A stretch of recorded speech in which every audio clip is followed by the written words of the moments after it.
13 अप्रैल साल 1919 अमृतसर का जलियांवाला बाग मानवता को शर्मिंदा करती एक ऐसी घटना का गवाह बना जिसने हमेशा के लिए गोरे अंग्रेजों के चरित्र पर काला दाग लगा दिया। इसी दिन जनरल डायर ने हजारों मासूम निहत्थे हिंदुस्तानियों पर लगातार गोलियां चलवाई। यही नहीं, उन लोगों के भागने का तमाम रास्ते बंद कर दिए गए सिवाय मौत के।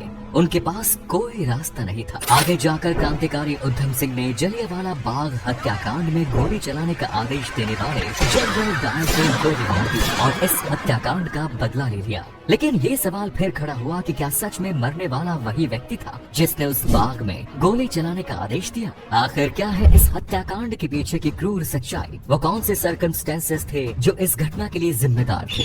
आज के इस हिस्से में हम जानेंगे दिल दहला देने वाली इस घटना की एक सच्ची घटना। हमारे साथ आखिर तक जरूर बनी रहिएगा ताकि आज की पीढ़ी भी जान पाए कि आजादी उतनी भी सस्ती नहीं है जितनी आसानी से आज हम इसे एंजॉय कर रहे हैं। जलियांवाला बाग हत्याकांड की भूमिका उस समय बनने शुरू हुई जब अंग्रेजों ने रॉलेट एक्ट लगाया और देश भर में इसका विरोध शुरू हुआ। वो तारीख थी 10 अप्रैल। रॉलेट एक्ट का विरोध चल रहा था और अंग्रेजों ने इस एक्ट के विरोध करने के लिए सैफुद्दीन किचलू, डॉक्टर सत्यपाल को गिरफ्तार कर दिया गया। रॉलेट एक्ट को उस समय का काला कानून कहा गया था। इस कानून का विरोध महात्मा गांधी ने भी किया था और इसके पास होते ही पूरे देश में इसका जबरदस्त विरोध शुरू हो गया। रॉलेट एक्ट के इस कानून के मुताबिक अंग्रेज बिना किसी जांच पड़ताल और मुकदमे के जब चाहे किसी भी भारतीय को गिरफ्तार करके जेल में भेज सकते थे। रॉलेट एक्ट के विरोध में सैफुद्दीन किचलू और डॉक्टर सत्यपाल की गिरफ्तारी ने आग में घी का काम किया। जनता का आक्रोश अपने उफान पर था, लेकिन तूफान से पहले वाली शांति छा गई। लोगों ने एक बड़े विरोध प्रदर्शन करने के लिए 13 अप्रैल को सुबह जलियांवाला बाग में एक बड़ी सभा करने का निर्णय लिया। सारे के सारे लोग इकट्ठा होते, वहाँ पर रॉलेट एक्ट का विरोध होता और साथ ही इन दोनों की गिरफ्तारी के विरोध में स्वर मुखर हुए। जलियांवाला बाग में 13 अप्रैल को होने वाले इस रैली की खबर जनरल रेजिनाल्ड डायर को पता चल गई। 13 अप्रैल पंजाब में बैसाखी का दिन भी था। वैसे भी पंजाब में बैसाखी बड़ी ही धूमधाम से मनाई जाती थी। लोग एक तरफ बैसाखी का जश्न मना रहे थे, अपने लोगों से मिल रहे थे और दूसरी तरफ इस सभा की तैयारी चल रही थी। लेकिन जनरल डायर ने इस सभा के खिलाफ पहले से ही तैयारी कर ली थी। उसने 12 अप्रैल को ही अतिरिक्त सैनिक टुकड़ी बुलाकर अपनी तरफ से पूरी तैयारी कर ली। सुबह का वक्त था। लोग बैसाखी के त्योहार के चलते खुशियां मना रहे थे और अपनों से मेल मिलाप करने के बाद लगभग 25,000 लोग जलियांवाला बाग में आम सभा के लिए इकट्ठा हो गए। इधर जनरल डायर भी अपनी पूरी सैन्य टुकड़ी लेकर जलियांवाला बाग की तरफ चला गया। जलियांवाला बाग में भीतर जाने का एक ही रास्ता था। लोगों की शहर सभा हो चुकी थी और उन्हें मालूम भी नहीं था कि कब जनरल डायर अपनी पूरी की पूरी लेकर अंदर दाखिल हुआ और उसने जलियांवाला बाग के मुंह पर तोप रखकर उसने बंद कर दिया। इसके बाद अपने सैनिकों की पोजीशन लेने के बाद जनरल डायर ने सीधे लोगों पर फायर का आदेश दे दिया। बिना किसी चेतावनी के, बिना एक शब्द बोले जनरल डायर के आदेश का पालन करते हुए सैनिकों ने अपनी अपनी बंदूकों का मुंह खोल दिया और लगातार गोलियां लोगों पर बरसने लगी। जलियांवाला बाग में जनरल डायर 50 राइफल और इतनी ही खुखरी लेकर पहुंचा था। इसका मतलब है कि वो पहले से डिसाइड करके आया था कि उसे क्या करना है।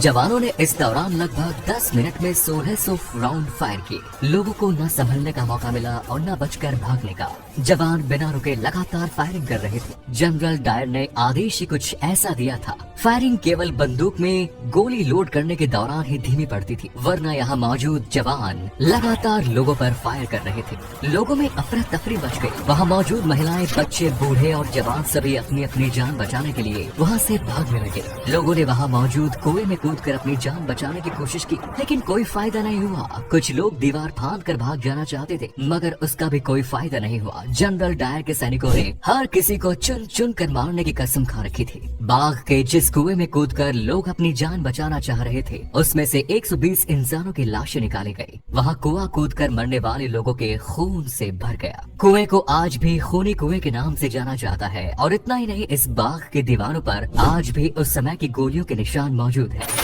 लगातार 10 मिनट हुई इस अंधाधुंध फायरिंग के बाद जनरल डायर राक्षसों की तरह हंसता हुआ वहाँ से बाहर चला गया। इतना ही नहीं, अमृतसर की सड़कों पर जो भी भारतीय उसे नजर आता वो उसे भी गोली मार देता। मरने वालों को अपनी तोप के पीछे रस्सी से बांधकर घसीटता हुआ ले जाया गया। इस हत्याकांड के बाद अंग्रेज सरकार ने अपने आंकड़े जारी किए। उन आंकड़ों के मुताबिक इस नरसंहार में 379 लोगों की मौत हुई, लेकिन मरने वालों की असल संख्या कुछ और भी थी। हकीकत में इस हत्याकांड में हजारों लोगों की की जान गई थी। इस दिल दहला देने वाली घटना ने पूरे देश को हिलाकर रख दिया। चारों तरफ इस घटना की निंदा होने लगी और इस घटना की जांच का जिम्मा लेफ्टिनेंट माइकल ऑडवायर को दिया गया। गोली चलाने वाले जनरल डायर ने अपनी सफाई में कहा कि गोली चलाना उसकी मजबूरी बन गई थी। उसे अपने कर्तव्य का पालन किया। अगर वो गोलियां नहीं चलवाता तो वहाँ मौजूद भीड़ उसे ही मार देती। ये मार्शल का उल्लंघन होता।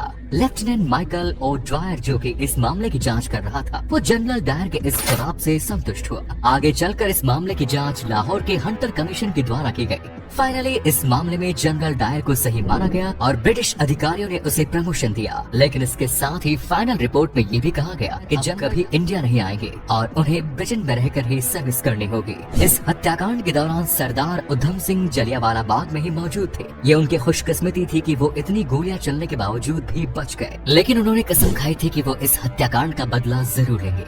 लेकिन इस हत्याकांड के मुख्य आरोपी जनरल डायर की साल 1927 में एक बीमारी के चलते मौत हो गई थी। लेकिन इस मामले की जांच करने वाला लेफ्टिनेंट माइकल ऑडवायर अभी भी जिंदा था। इधर उधम सिंह प्रतिशोध की आग में जल रहे थे। वो एक गरीब परिवार से थे। उन्होंने गदर पार्टी ज्वाइन की। उनके सिर से माता पिता का साया तो पहले ही उठ गया था, लेकिन उनका लक्ष्य तो माइकल ऑडवायर था जो कि लंदन में था। जैसे ये जानकारी उन्हें मिली, वो लंदन जाने का जुगाड़ लगाने लगे। उन्होंने बढ़ई का काम करना शुरू किया और कुछ पैसे इकट्ठा करने लगे। पैसे इकट्ठा करके वो अमेरिका गए। अमेरिका के बाद वहाँ से लंदन पहुँच गए। लंदन में वो एक रेस्टोरेंट में काम करने लगे। रेस्टोरेंट में काम करते हुए पैसा जमा कर रहे थे ताकि एक पिस्टल खरीद सके। इतने सब काम करने के चक्कर में उधम सिंह को पूरे 21 साल लग गए। आखिरकार फाइनली वो समय भी आ गया जब उधम सिंह अपने लक्ष्य के करीब पहुँचे। साल 1940 में लंदन के क्रैक्सटन हॉल में ईस्ट इंडिया एसोसिएशन और रॉयल सेंट्रल एशियन सोसाइटी की मीटिंग होनी थी। इस मीटिंग में माइकल ऑडवायर भी पहुंचा था और उधम सिंह एक किताब में बंदूक रखकर ले गए थे। दरअसल किताब के पन्नों को उन्होंने बंदूक की आकृति के बीच से काट लिया था और उन्हीं के बीच में वो बंदूक छुपा कर ले गए थे। पंक्ति में सबसे आगे बैठे उधम सिंह माइकल ऑडवायर के आने का इंतजार कर रहे थे। जैसे ही माइकल ऑडवायर स्टेज पर आया, उधम सिंह ने 3 गोलियां उनके सीने में उतार दी।